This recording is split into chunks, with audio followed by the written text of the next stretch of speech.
Our panel discussion on Badalti Dilli, reimagining passenger mobility in India's capital, is not just about transport, it is about transformation.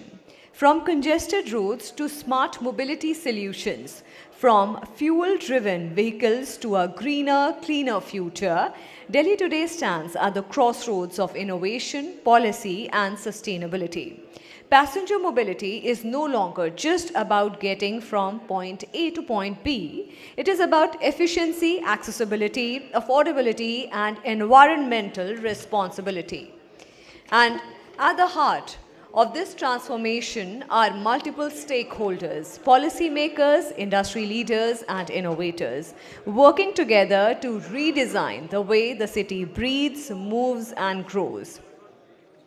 Well, this discussion will explore how Delhi can balance rapid urbanization with sustainable mobility, how technology can redefine commuting, and how policy can enable a seamless, future ready transport ecosystem. To take this conversation forward, we have with us an esteemed panel of experts who are shaping the future of mobility in our country. May I now invite our distinguished speakers to kindly join us on the stage. Shri Amit Jain, EVP and Chief Commercial Officer, JSW Motors Limited. Shri Jyoti Malhotra, Managing Director, Volvo Car India. Shri Kunal Behl, Vice President, Marketing and Sales, Honda Cars India Limited. Shri Rajeev Chauhan, Vice President, Electric Passenger Vehicle Business, BYD India Private Limited.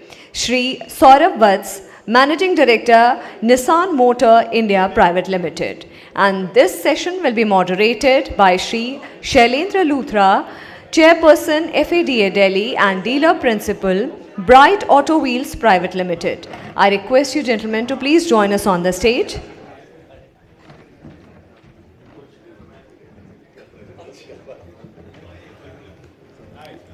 And would request Mr. Luthra to please take the session forward from here. Thank you.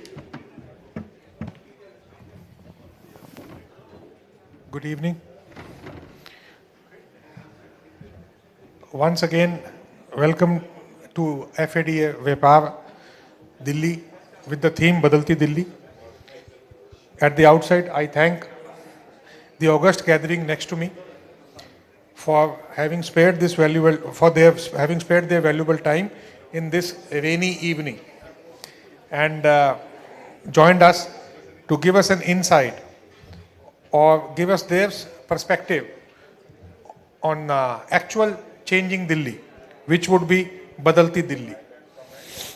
Today, all of us have heard the Chief Minister of Delhi clearly and categorically talking about stand of the position the government would be taking. So I would, on behalf of all our dealer fraternity, would like to request our august gathering and to share their perspective about the things which would be evolving in near future. So the first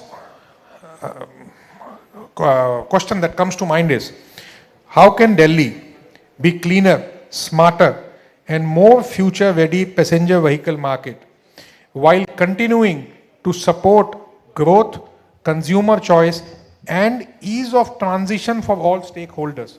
So, Rajeev ji, can I request you to please give your perspective? Sure. Thank you. Thank you very much. Yeah, we've been hearing a lot for last few days on the developments which is in draft stage for making this transition possible. Delhi is complex, and when I say Delhi, actually, yes, it is about Delhi. We are sitting in Delhi, but Delhi is not Delhi. Delhi is Delhi NCR, and that makes it complex. It's unlike Mumbai. It's very, very wide in all directions. You said that how we can really make it better, but I think I would. I've been a Delhi for last 30 years now, so I live inside and I can correlate. One thing which has really been done and it is successful and it is commendable is It is a big pillar also, and pillar in literal sense, metro pillars I'm talking of. It is proven that metro has really taken a lot of burden off of this improved mobility or a cleaner mobility. Another point which comes to my mind, and it is perhaps last 10 years, 10 or 12 years, delights or the people in this region have also, and the whole ecosystem, I would say, have also proven that, when it comes to a big change which is asked for, is possible. And I'm talking of in the fleet segment, let's call it, in the taxi segment, the CNG transition, which happened. So that's proven that, when it comes to change, it can happen. Delhi and people of Delhi are ready to accept that. But, the bigger ask right now, and it is emerging in few documents which are now online, especially this policy, very, very clear ambition and very, very clear target. Target is fine. A policy and a policy draft and a policy announcement is fine. It all boils down to implementation. The implementation speed, the implementation process, unless that is also tightened, that is also, controlled and structured, then it would not really give the benefits which it is aiming for. So one thing is on the implementation, and perhaps another thing I would like to add on here is consistency, stability of this policy. Okay, we see that perhaps this is for next 4 or 5 years, but even a small tweak here and there will derail all the plans of the brands. So that is paramount. So in my opinion, I think implementation has to be very, very controlled, structured and clear, and stability of this draft which has come out should be stable as well. So that's me for now. Thank you for sharing your point of view so clearly with all of us. Well, with the EVs coming into more play or the push towards EV going, it would also lead to a question about affordability, finance and total cost of ownership. The common thing that will come to mind in the mind of everybody would be, how should the industry address the total affordability question in the context of the newer technologies which are developing?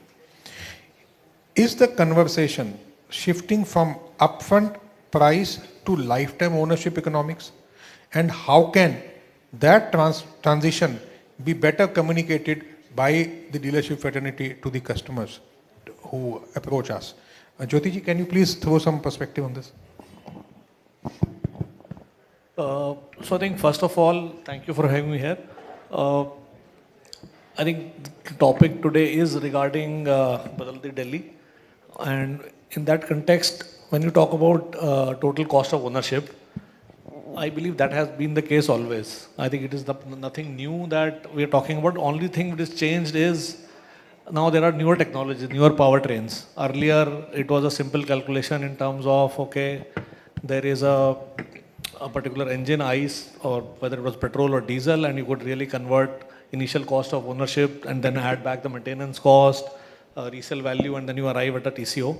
With the newer technologies, there are more questions, especially with EVs and, okay, I'm buying a car which has an EV, which comes with 8 years warranty, and questions come in customers' mind, okay, what will happen? Okay, looks like today my cost of running seems to come down because electricity seems to be cheaper than fueling my car.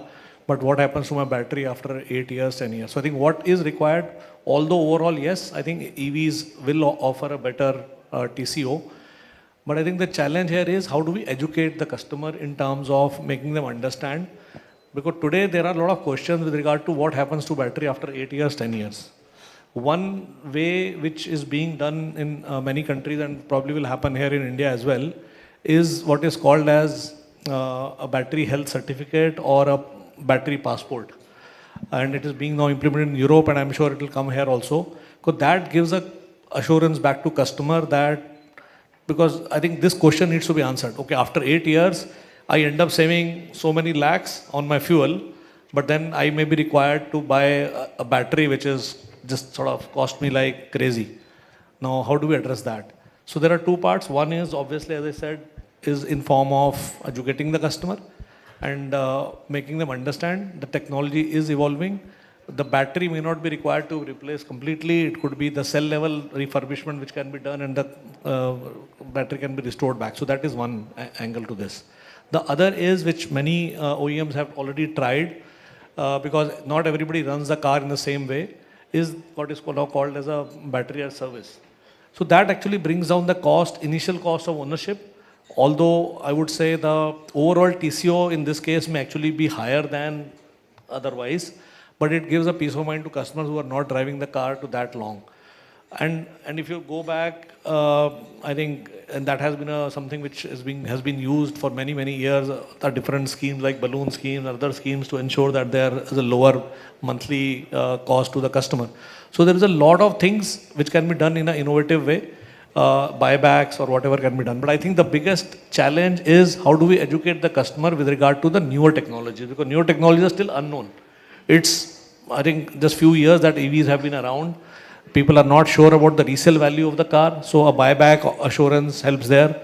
People are not sure about the sort of battery life after few years. How do we take care of that and educating the customer? Because I think as the technology matures, these answers will be available.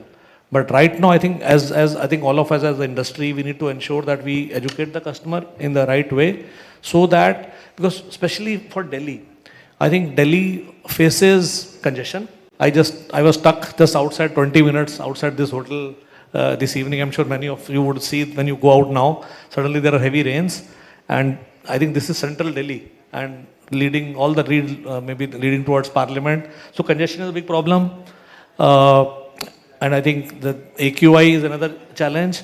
So I think we know that we need newer technologies. We need EVs to help us get better. And I think there is no better way to educate the customers. And also from government side, government is doing their bit. The new EV policy is a welcome step where I think they are supporting these technologies. Only thing I would say on that front is I think we should not differentiate technologies based on the price, because price cannot be sort of taken care of. So I think it should be based on technology and not on price. And I think that, and together we can make it work. Thank you. Thank you very much. In fact, we openly told about this. Our president in his speech did take up this topic, and along with the OEMs, we would be taking up the matter with the powers to be, and regular meetings for that would be organized. That much from our fraternity we can assure you.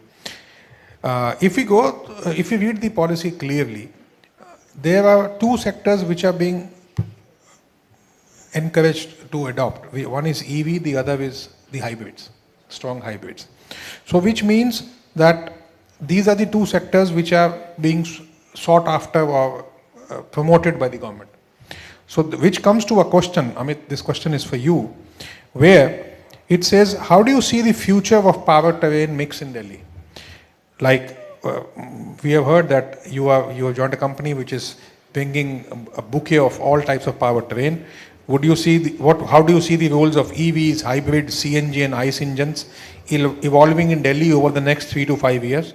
Will the transition be linear, or do you see a multi-technology pathway emerging for the capital? Thank you. This was an easy one for me. First of all, congratulations for doing this and inviting the Chief Minister of Delhi to an event like this. I think the support from the government for the initiatives also is very important. I'm sure you had a very big role in getting at least a draft of the policy, which will hopefully be, benchmark for the other states to follow, because this is much needed. As a new player on the block, and we have all the veterans sitting here, I think JSW Motors is trying to address some of these questions which are very real, and some of these questions need to be addressed in a very thoughtful manner. I think between what we have today, which is ICE, and the ultimate adaptation to pure electric at some point in time, there is some distance to be covered. In Delhi itself, we have an example of how technology can be taken out with customer support, which was diesel. All of us remember the NGT order which came, and today Delhi's penetration of diesel is much lower than the national averages. So consumer support will be there. It has to be done through a mix of regulatory effort, which comes in form of policy, which comes through OEM initiatives on the technologies that we try to bring in, and obviously the consumer, which then responds to these initiatives and then results in ultimate success or failure of technologies. At JSW Motor, I believe, while the policy today just speaks of ICE, strong hybrids, and electric, but I think the strong hybrid itself is a little bit of a misnomer, because some of the technologies that we are trying to bring in, a plug-in hybrid, which actually allows you to have both the advantages of an ICE and an electric in the same car. You can charge your car and you can also drive the car on ICE. So that's one technology, for example. Another emerging technology internationally is something which is called range extender, in which the car drives primarily on the powertrain, which is motor. There is a small generator which powers or which charges the battery when the battery goes down. So I think there will be a whole range of bridge. So you have ICE, you have strong hybrids, which has gained popularity already, which gives immediately an advantage of better mileage or better fuel efficiency to the customer. Then there would be plug-in hybrid, which would play, I think both plug-in hybrid and range extender as technologies will take away the question of range anxiety, which is maybe what is preventing a lot of people to adapt to electric yet. But once people start experiencing the benefits of these technologies, which are again a bridge technology to pure electric, the consumer demand can, I think, be taken care of there. All the other technologies, be it CNG, these are all intermediary technologies to eventual transition to very clean, battery electric vehicles, which will answer the questions which Delhi grapples with every winter. Right, the 23% of Delhi's pollution comes through vehicular emissions. So we will have to have those answers. But I think it would not be linear, to answer that clearly. There would be tipping point at which the adoption of electric and these technologies will become much faster. But I think if at all I have a request through you, because the policy is still draft, anything which can be charged, in my opinion, should be seen as an electric vehicle, and those advantages should be passed on accordingly. Anything which is driven only through a powertrain which is ICE in nature should be done as ICE vehicles are. So this is a very interesting phase. Delhi is going to set the benchmark for the rest of the country, and as the largest market in the country, plus an opinion leader market of the country, I think Delhi has a very important role, and all of you and all of us together have a very important role to play in this. Thank you for providing that clarity. Well, during this session, we have heard a number of times about a word called charging. We all know charging. So that means charging is going to play a big role in the future of mobility. So which brings to the next question in mind, which is, Saurabh, I would request you to answer this. Charging ecosystem and consumer confidence. In a city like Delhi, where a large, or we can say NCR, because the policy would be common, more or less, living conditions are common, so beg your pardon. In a city like Delhi, where large share of residents live in apartments or in dense urban clusters or floor-wise, what would it take to build a mass consumer confidence around EV adoption, as well as how important would be home charging, public charging, workplace charging, and the dealership support in this journey of transition? Thank you, Shailender ji. Good evening, everybody. I think this is an interesting question. I'm currently dealing with an all-ICE portfolio, but having dealt with EVs in the past, both in India and in Korea, I can extensively speak on it at length. But what's really important is that when we talk about changing technologies and we start talking about EVs, the first thing first is charging. And when it comes to charging, the biggest challenge, like Shailender ji just mentioned, is when you live on individual floors, multi-storied apartments, big apartment complexes, which do not have a charging infrastructure. I have personally faced that the local RWAs in those apartment complexes do not allow you to install a charging. Guess why? Any answer here in the audience? Why they are not allowing, RWAs do not allow? Fire hazard. Yes, sir. You said something. Limited loads. The most atrocious answer that I have ever heard while dealing with an RWA in Gurgaon was that अगर आप charger लगा देते हैं तो जिनकी EV गाड़ियां हैं उनको एक पार्किंग स्पॉट फ्री में मिल जाता है. You know, this is the mindset that we work with. And I don't blame people. I don't blame people because when you look at Gurgaon, people have paid for their parking slots. But by the virtue of the fact that there is a charger there and you park your EV for the night, you block it for 5, 6, 7 hours and that's free for you because you are charging at whatever concessional rates. Charging in Delhi is a concern whether you look at two-wheelers, three-wheelers, four-wheelers, large buses, whatever you see. And before we can transition to technologies which are based on charging systems, I think the first thing first that comes is charging. When we had the Commonwealth Games, there were 2,000 charging points installed by BSES. Does anybody in this room know where those 2,000 charging points are? Any idea? So this is where I think we need to have a very concerted effort in terms of making sure that before we can ask people to transition to technologies, we also work on a very robust charging infrastructure. Yes, the government, in fact, yesterday I was with the Ministry of Power. Very interesting dialogues I will share with you. The government is also making sure that the new bylaws for buildings are enabling that you should have a mandatory charging spots inside both private and industrial or commercial buildings. However, they are not equivalent yet to the tune of the conversion to EVs that the government is expecting from Delhi and Delhiites. Therefore, this issue remains. On the second side, we also know that on EVs, a lot of commercial charging today is available.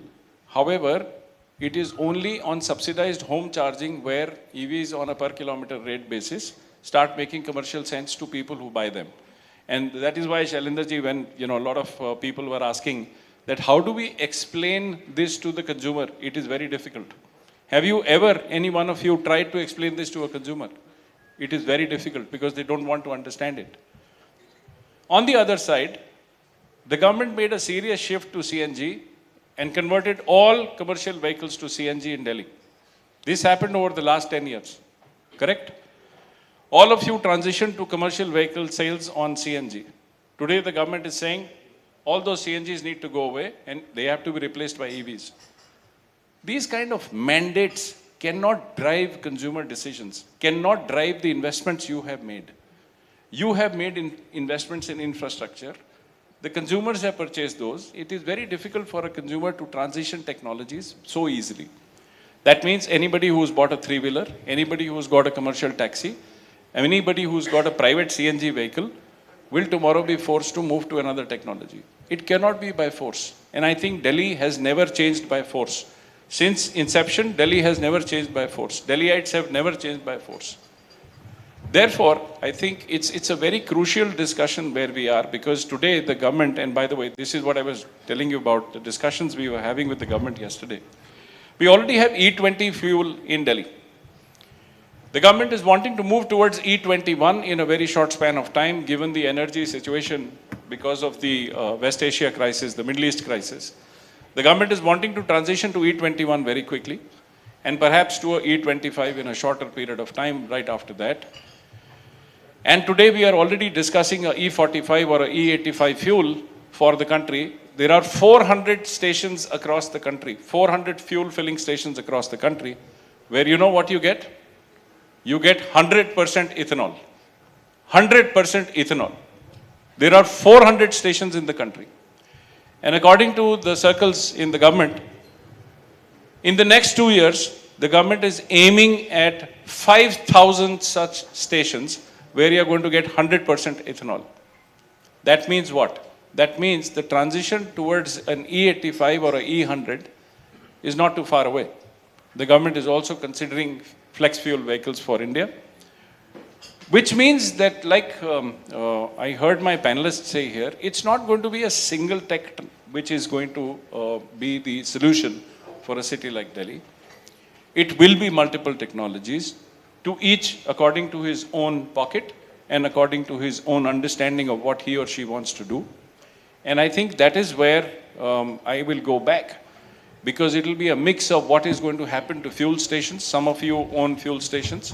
What happens to the dispensers in the fuel stations? Those dispensing machines are undergoing a change, and in the next 2 years, these new dispensing machines are going to come in. And therefore, you are going to see a transition in the fuel scape. When I say fuel scape, you will have biodiesel, you will have these 100% or close to 100% ethanol mixes coming in. You are already going to transition to a E21 very soon. And therefore, it's not just charging infra alone, Shailenderji, where I would come from. I would look at all of us being ready to adopt and adapt towards different technologies which are going to play a very crucial role in the consumer's life and therefore our life. And once the government puts a mandate and drives us towards 2030 vision for the country, I think the OEMs are all getting ready to meet that and match that. But at the same point in time, the dealer bodies become a very important transition point, because what we produce in the factory is what comes to you and therefore goes to the consumer. And that's a very interesting transition that's going to happen in the next 4 to 5 years. Thank you for that clarity. Now, Sorry, regarding this, I think charging infrastructure, there are, I think, two parts. One is, I think, public charging, which we all know. I think, but in Delhi, the distances that we travel, I'm not talking purely about Delhi, not NCR. Delhi, I think we have a simpler solution as compared to NCR, because NCR is where we have high-rise apartments. In Delhi, still much better. We have row houses and we have independent houses, and then even floors which are easier to address. Only thing which I think, again, through you, I would like to sort of take up with the Delhi government is the installation of the home charger. Home charger, if home charger is properly installed, I think we can really take care of this problem for Delhi. And I think the Discoms, the Tata and BSES, although they publish all the time in every invoice or every bill you get, okay, that's a very easy way to get it done. I think, no, if you have tried this, I got a charger installed at my own place. It doesn't happen overnight. It takes its own time. It requires a lot of paperwork. It requires you to do certain things. And as an ethical company, I don't want to do anything. If you don't do ethical things, that 1 month can become 2 months, and 2 months can become 3 months, and then they go into a loop. So one simple thing, if specifically for Delhi state, I'm talking again, not NCR, if these Discoms can ensure that somebody who's ready to buy a car, electric car, which government is anyway promoting, or two-wheeler or whatever, the charger should come as a right. If I am buying a vehicle and if I have the parking place, and they should be able to provide me a load and a charger installed very quickly and very easily without much hassle. If that can be done, I am sure Delhi can become much easier for people to adopt to EVs. Yeah, sorry for it. No, that's a very valid point. And in fact, that leads us to a suggestion which should be incorporated by us in our representation. Ease of getting a charger installed at home is of paramount importance. Again, that leads to another question, which would be common for all our consumers or all our customers. कभी बोला जाता है 10 साल में diesel की गाड़ी हटा दो. कभी कस्टमर को we say कि CNG is the new fuel, affordable. Now, in a way, CNG is also being shunned, or it is on its way out. The mind of the consumer would be confused. So that leads to a question, Kunalji, I would ask you. What about the replacement demand, scrappage and used car ecosystem? In the new policy, there were incentives for scrappage also. So could the Delhi's policy decision trigger a new replacement cycle in passenger vehicles all over the country? How should the ecosystem think about trade-ins, residual values, used car demand, and customer concerns around future-proof ownerships that they have secured? They don't have to invest large sums of their hard-earned money in changing this thing regularly. Okay, good evening everyone. Thank you so much and congratulations FADA, and I'm so excited I'm coming for the second time in last 10 days. The first was in Jaipur. Congratulations, FADA is doing a great job. The topic is Badalti Dilli and you asked something about replacement buyers, so it's very important to understand the Delhi where we are sitting, how big is it? So if you look at the CAGR of last 5 years, all India industry has grown up by say 9%, if my figures are correct, but Delhi has grown by 17%. Which means Delhi is actually growing a lot. And it could be, backed by strong macroeconomic indicators. Delhi is still having the largest per capita income, and we should be proud of that. And having said that, Delhi is currently at 100 cars per 1,000 people, whereas all India is 34, probably 3 times higher. Very good. But is that the best figure? We have our neighboring town, not too neighboring, but still we have Bangalore at 165. So which basically means when Delhi is doing too good, we have rich people or probably people who can afford mobility, still the car park is lower. And to come back to your question, the biggest trend change is that if you look at the first time buyers in Delhi, they're growing because it is still an aspirational market. People want to, I wouldn't say flaunt is the right word, but probably they want to say the status by having smart premium cars. We have, somebody said Delhi is quite congested, so they want, automatic cars. They want 360-degree camera. Dealers keep saying you should have that feature. They want probably safety, of course, is one big prime concern. So they try to stretch themselves. But replacement buyers, if you look at the industry of Delhi last 5 years, pre-COVID, it's huge. So that means there are people who want to upgrade themselves from hatchbacks to probably cars like sedans or SUVs where they can get these features. The issue here is that Delhi market overall in terms of replacement is about 21%. That's quite big actually as a contribution to all India. And as all of you are aware, the replacement market or the used car market is at least 1.3 times of the new car market. But where do we see these replacement cars in Delhi? The irony here is that out of such a big contribution of 21%, only 25% is organized. And I think my friends from dealer community are sitting here. It pains that 75% of the cars are probably, of course, Delhi is an export hub where you start, you exchange a car, it goes to tier 2, tier 3 towns. And I don't want to name one city, but there is a city where the car goes, it gets dismantled. It's not scrapped. It is scrapped in one way, but it is dismantled. And the spare parts are being sold. So while government did a great job by saying you have a 100,000 rupee incentive, I think it's very good. But at the same time, we need to attack the problem of semi or unorganized matter. And for that matter, since our dealer friends are sitting here, it is a matter of great pride if you can retain those customers. Another interesting data point, out of these 25% cars which are done by our dealer friends, 30% of the cars are certified, which means they have warranty on them, which means Delhiite wants to buy used cars with 2 years or 3 years of warranty depending upon the program, which again gives a very good confidence that the replacement buyers actually have a big database or probably did kind of a scope where we can expand this market and good for profitability of our dealer friends as well. So if I would say, thanks to the Honorable Ministry, that's a great encouraging step that they have allowed 100,000 rupees of incentive. Probably it's on EV, but I would say, as Amit San was saying, every powertrain has a good scope. It should be extended to hybrids or other models as well. But there has to be done something strongly on how do we ensure the car comes to scrapping center and they're not leaked to other towns. That's one of the important point. Yeah, that's all. Thank you. So that leads to another point about new first-time buyers coming into Delhi.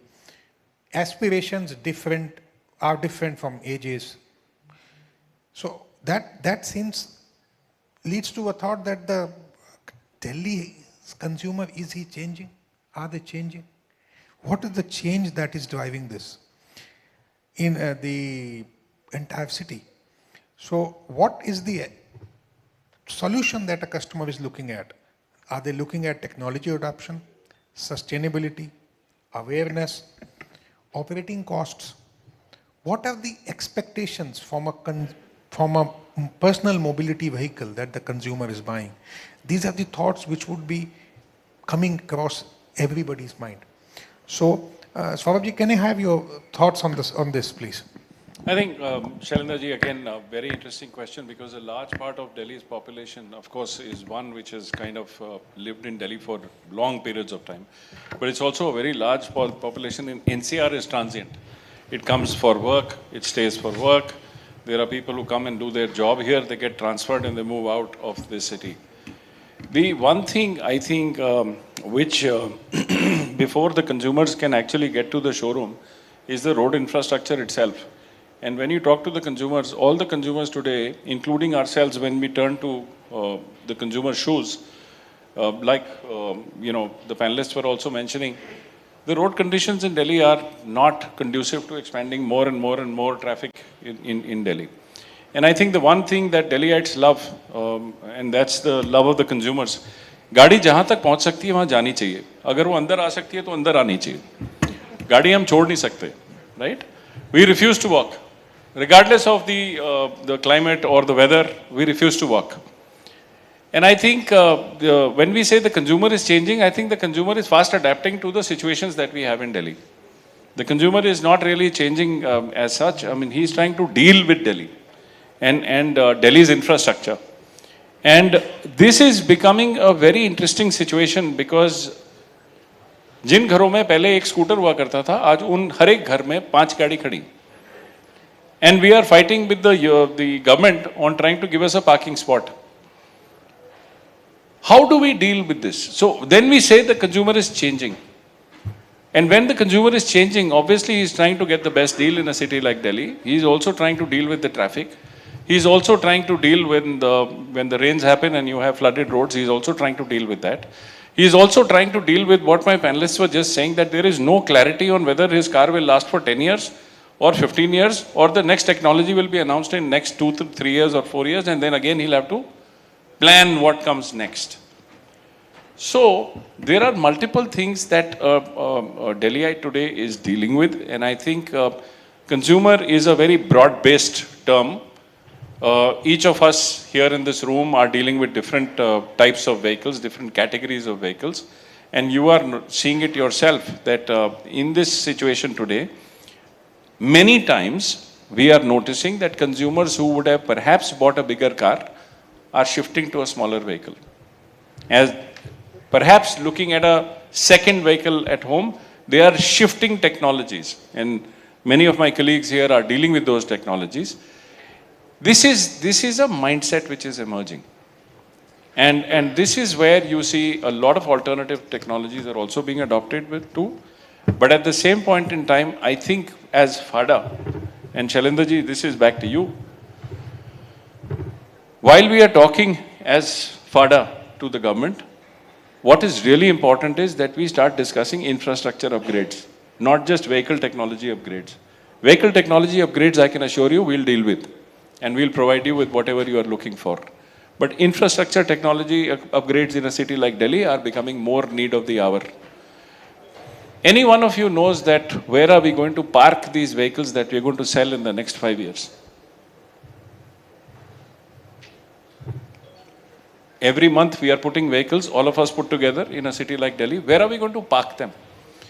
Any estimation on that? And there is no planning jointly or individually, either from our Sarkar or from us, that where are we going to put these vehicles?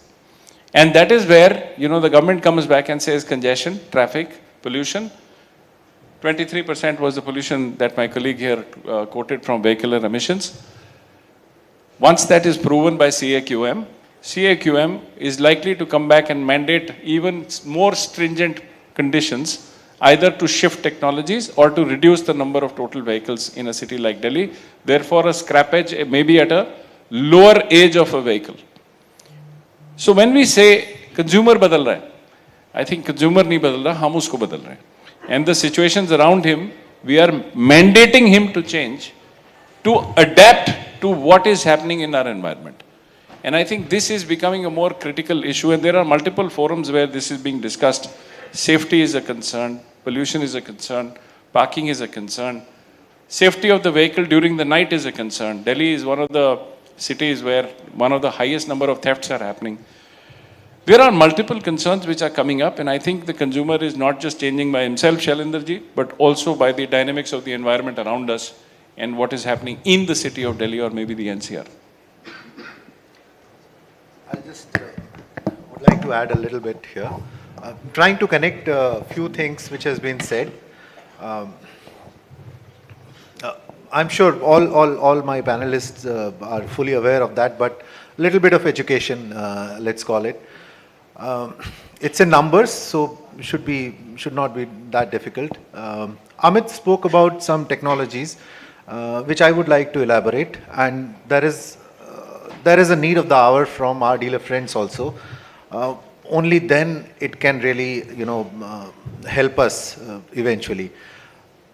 A car, let's call it an ICE car, which is to drive 100 kilometers, it needs, let's say, 5 liters of fuel, 10 liters of fuel, let's call it that way. Then we know that there is something called hybrid. Now, hybrid is overly used term. There is mild hybrids, there is strong hybrids, there is HEV, you hear that term. There is a plug-in hybrid. Okay, there is no hybrid in this, but there is something called range extender as well. So I'll just come back to the number quickly. There is a micro hybrid as well. So micro hybrids, mild hybrids, strong hybrids, that 100 kilometer, perhaps you will require maybe 9.5 liters of fuel still, right? For a typical, home to office in Delhi driving. But the technologies like plug-in hybrid, range extender, imagine what? This will come down a regular normal driving to just a liter perhaps. To drive that 100 kilometers, it is only a 1 liter. So a bit of education also. And why I said that this is important is we need our dealer friends. We cannot, as a brand, we cannot just reach to consumers, fully and everywhere. That is the need of the hour from our dealer friends, that if this can be clearly educated, communicated, cascaded, then let consumers decide. It is their choice.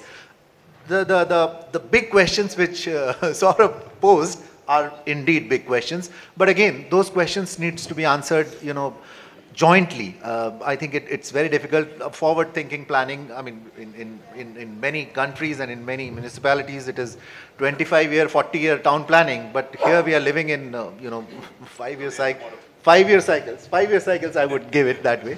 So education on, technology is paramount, and we depend on our dealers to really, let it reach consumers and let consumers decide. The confidence as a brand, all of us can give, and especially with me. I mean, the confidence on technology, Amit, I would say, has come in now, and therefore this adoption is happening. Consumers have understood. It's not only about money savings, but I think, all these technologies, especially around EVs, the battery technology has matured. The drivetrains, any softwares which goes down. So they are all matured, and we are heading in that directions. But it should be eventually the consumer's choice. Let them decide what needs to be done. They are quite conscious by now. Yeah. Can I just add here? I want to add. Sorry, I could not resist adding here, because if we keep the consumer at the center of it, I think a lot of things become easier. We always, I think, underestimate the intelligence of the customers. Having said that, India is a country where, kitna deti hai is an ad campaign, right? We irrespective of what we buy, we will end up asking that question, what is the mileage of this car? So in an environment where you have technologies available where the mileage of the car can be more than the mileage of a two-wheeler, I think the customer will realize that very, very soon and adapt to that. Second, every time there is a crisis, India is a very resilient consumer ecosystem. Demonetization gave us UPI, COVID gave us Zoom and online meetings. I think this latest crisis that we have brewing around us will make the adoption of this new energy vehicle technology much faster. I think consumers are ready. They need education, they need confidence more than education around questions that they have on cost of ownership, questions that they have around resale values. I think if those can be addressed by us together, I think the consumers are more than ready to experiment, and I think we should give them that credit and allow them to choose between the technologies available. Thank you so much. As the clock starts ticking in front of me, I am tempted to ask a question on behalf of my entire fraternity, and then I would request my dealer friends also to put some questions. Now, this question is for all of you, and any one of you can add to this, not targeted at any person. My question to all of you is, what would be the role of dealers in this transforming, evolving, changing, and I'm adding a word, experimental marketing? It is all at the same time. Experiments are going on. How do you think the dealer network beyond sales would be now transitioning into trust builders, transition partners, charging touch points? All of us will be providing charging in times to come. Long-term mobility advisors for the customers. Alongside this, answer this on the consideration that how can Delhi become a cleaner, smarter and more future-ready passenger vehicle market to support the growth. So it is open for all of you gentlemen, please. So I think I will quickly, just say a few things here. I think we just heard our co-panelists also here that, see, we need to bring customer in the center. That is the starting point. I think dealers need to understand, and I think they do understand this. One of the key roles is to really understand what a customer wants, not necessarily push what we have to push. Obviously, regulatory things do come into play. So if we can understand the exact needs, and India being so diverse, Delhi being so diverse, everyone has different requirements. I think understanding a customer need and then offering the right product with the right technology will help customer to really, and that is where I think dealers can play a very big role. Another important role which dealers do play today is, I think as you just spoke about, is also about offering, especially for electric cars, a charging solution. They also become extended charging infrastructure in the city, and I think offering it to all the cars, because right now the penetration is so low. If I think it can be open to all EV car owners, it can really make a big difference. But I think dealers will continue to play a very important role. But I think from a Delhi perspective, I am someone who is born and brought up in Delhi, and I think going back to the previous question, what has changed? 15-20 years back, driving in Delhi was pleasure. It is not a pleasure anymore now. Only time I enjoy driving in Delhi on Sunday morning when everybody is chilling. I think that's the time. If I have to go anywhere, my preferred time is to go early morning on Sunday. So I think if we understand the customer pains and offer them solutions accordingly, whether it is about this congestion or it's about the requirement, because I think all of us need to understand that in Delhi, the biggest challenge that we face is about pollution. And I think I have been in this business for long, all of us have been. I think we are part of the problem. We have been selling these cars, and parking is not the only problem. I think so many cars, this congestion, this pollution, somewhere we have a role to play. So we need to acknowledge that and try to understand that. And as Rajeev said, there is a time that we need to evolve. We can, as manufacturers, sell different type of cars in different parts of the country, but Delhi needs new energy vehicles. They're not necessarily electric vehicles, vehicles which can be less polluting. And I think all of us can play this role together. Offering the right technology to the right customer will go a long way. That's all. I think together with dealer fraternity, we can do that. Just to small add. So of course, Jyoti-san said a very right point. We have to be we have to play that role as a trust builder. But I think one of the important point is, I still feel this is on the circular periphery. The core is dealers' profitability It's very important to survive. A lot of dealer friends say when the EV comes in, what will happen to us?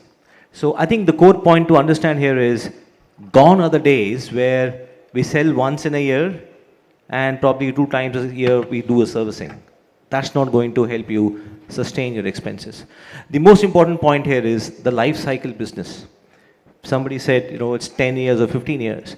But the next 10 or 15 years, you need to catch hold of that customer of yours. He is your customer. Of course, he is the OEM customer as well, but we are not the face. The face is a dealer friends. So one way, the bigger role which a dealer has to play is be a lifetime or a life cycle business with a customer. You can probably sell him twice or thrice, or you can have so many referrals. You can sell him insurance, you can sell him finance, accessories, OTAs, the new one, subscriptions. So, and of course, you need to keep guiding customer. Not every customer wants an EV or a hybrid. Probably he wants something different. So that's another important role, I think, which both OEM and dealers shouldn't forget. You don't have to sell it once or service it twice, but you need to provide him service for that full next 15 years. Yeah, thanks. We've heard from our panelists the way they see it, what lies tomorrow. Does any one of you, my dealer friends, do you have any questions for our esteemed panelists, please? You can raise your hand. Anyone?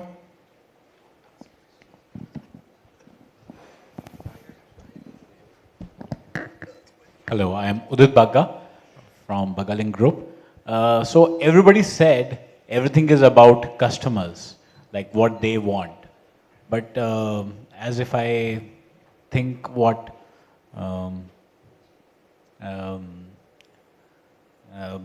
the CEO of Apple used to say, that they don't know what, customers don't know what they want. I tell them what they want. So customer doesn't know what type of technologies are available in the market, what all is there. We have not even got, I think, 50% of it to India. Like when you're talking about a car which would do on 100 kilometers, and you've been to Korea, I went there and I saw the technology over there, and what we have here, there's a huge gap. So this is from all over the world. We are, I think, 10, 15 years behind. So it's our responsibility to bring what is available, and that's how the customer chooses. What do you feel about it? I differ, because what you were saying, I differ that it is what you give, then only the customer will buy. Yeah, I think absolutely right. I think there are two important facts here. One is, I think Saurabh also talked about it, all the policies that we bring in here need to have a clear, I think, I would say, I think a clear understanding of how long they will last. I think we heard that first came CNG, then EV, then something. So this sort of, so as a OEMs, I think that's very important that technologies are available globally, right? And for whether it is dealer, whether it is OEMs, I think we need to invest in bringing any technology, anything that is required here in the country. And it's a combination of the law of the land and the technologies that are available. I'm sure each OEM is trying to bring in the right product for the sort of market that we deal in. And it has to fit into this technology. Now, for example, you go back, I think there was a time when there was, let's say, a special subsidy for EVs across country when it came to road tax registration. Now suddenly states have started to increase those registration fees and other things. So I think this sort of flip-flop can really impact, because decisions from OEMs have to be taken understanding that we need to bear 10 years, 20 years or whatever, right, time frame, because cars require time. Having said that, there are, I think if you look at the government perspective, there are two very clear indications when we talk about India. One is, if you understand what government are trying to say, either over a period of time you move towards ethanol or move towards EV. We have to find a way. It could be from 20 to 21 to 50 to 100, whatever, or from a typical ICE car to any type of new energy, whether it's fuel cell or whether it is plug-in hybrid or it's a strong hybrid, but ultimate goal is to EV. And I think that's how each OEM is trying to see how can we move in either in this direction or this direction, and I think address this requirement.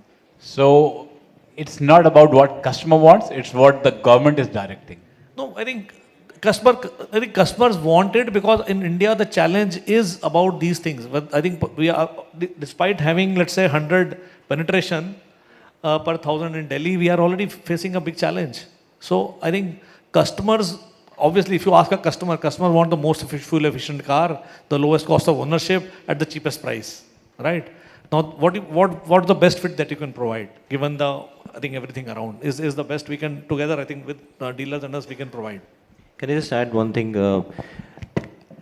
I think you raised a very nice point. It is finally the responsibility for OEM to get the new technologies. I completely agree to that.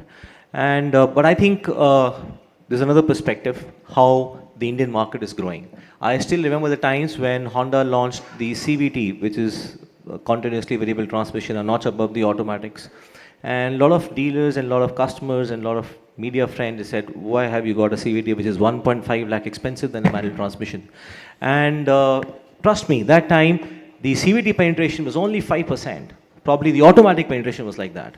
Then it nudged to 10, 12, and today it's reached 28%. Delhi is 31%. So still people who have driven a CVT, they like CVT because they have driven it internationally. But people who haven't driven CVT in India, they still find, yaar maza nahi aata jab tak manual gear second, third nahi dalo. Or kaise CVT, somebody else is driving the car, I'm not driving. Similarly, ADAS, I still have a very strong memory when we launched the ADAS first, and we took about journalist friends, to about 50 of them, and they started saying the technology of Honda is very good in ADAS, but Kunal, it's going to keep stopping. And it's going to keep banging.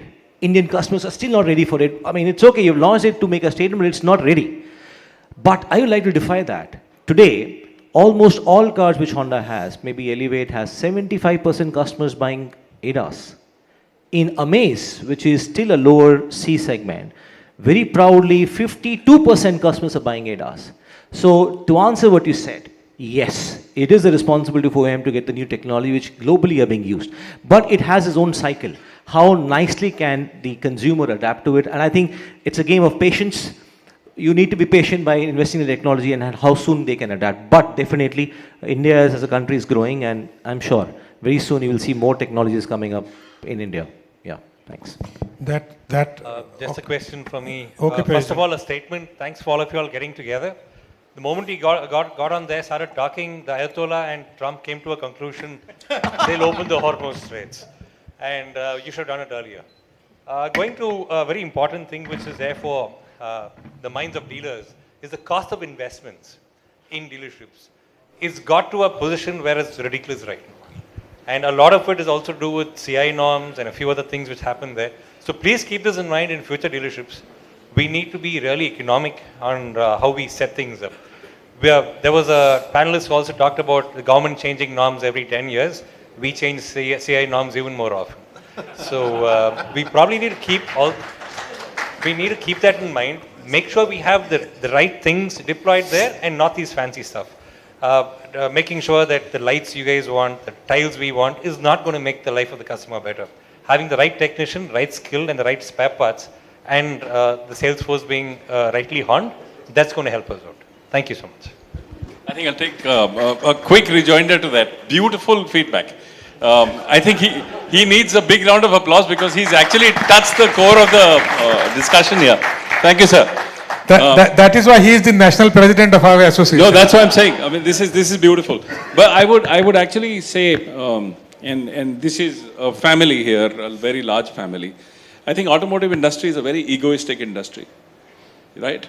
And since it's so egoistic, none of the panelists here would want to share the brand under the same roof. That day is not far away where in large cities, you would have supermarket concepts where under one roof you would probably have different sections for different brands to display and talk about their own stuff.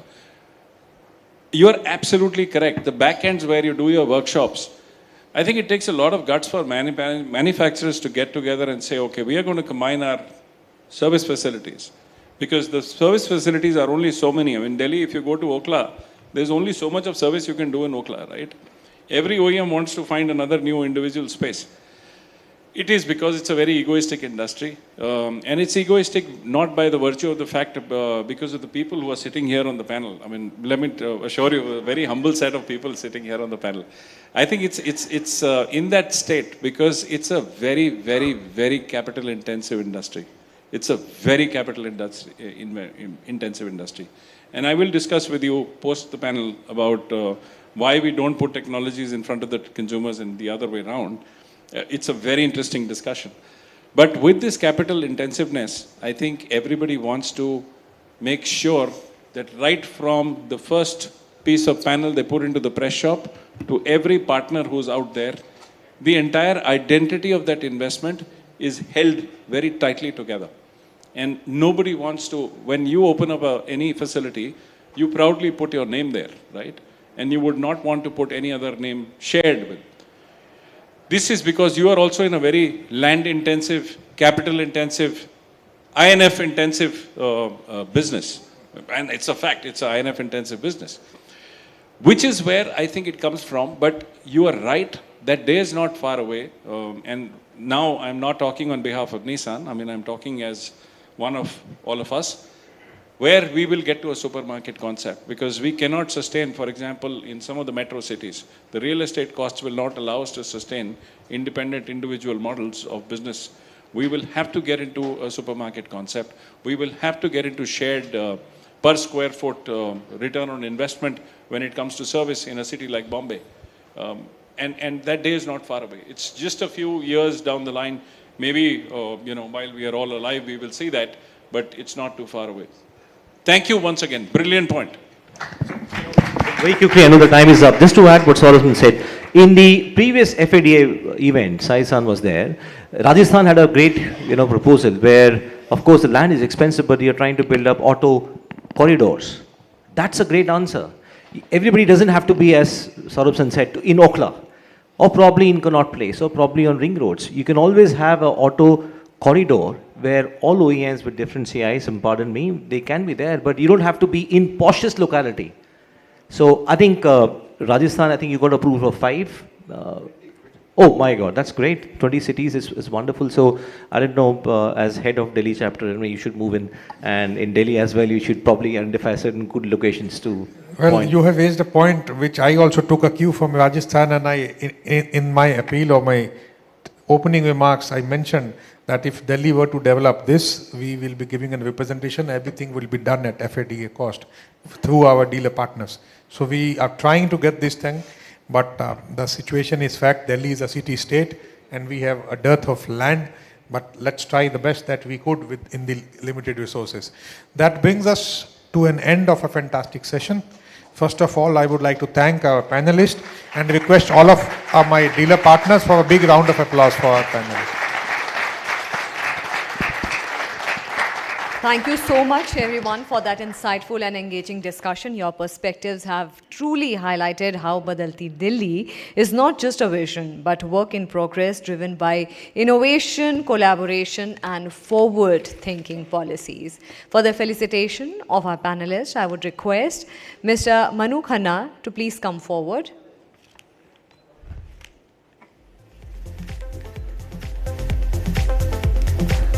I request you to please felicitate Shri Amit Jain.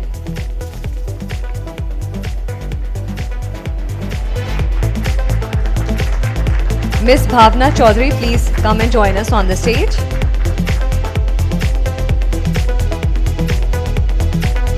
Ms. Bhavna Chaudhary will felicitate Shri Jyoti Malhotra.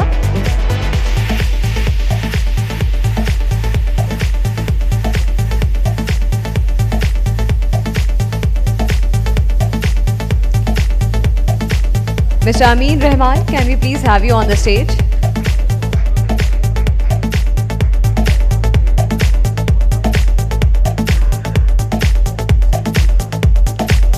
Mr. Rahman, we request you to felicitate Shri Kunal Behl.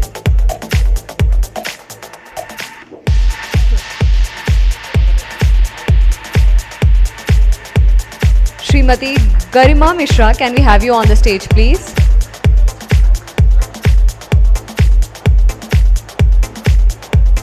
We request you to please felicitate Mr. Rajeev Chauhan.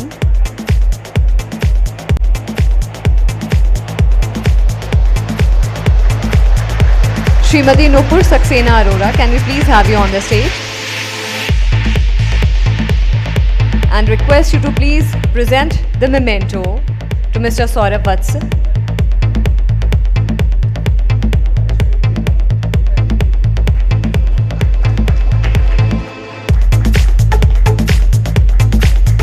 Thank you. And gentlemen, we request you all to please come forward for a group picture. We request you all to please come forward for a group picture.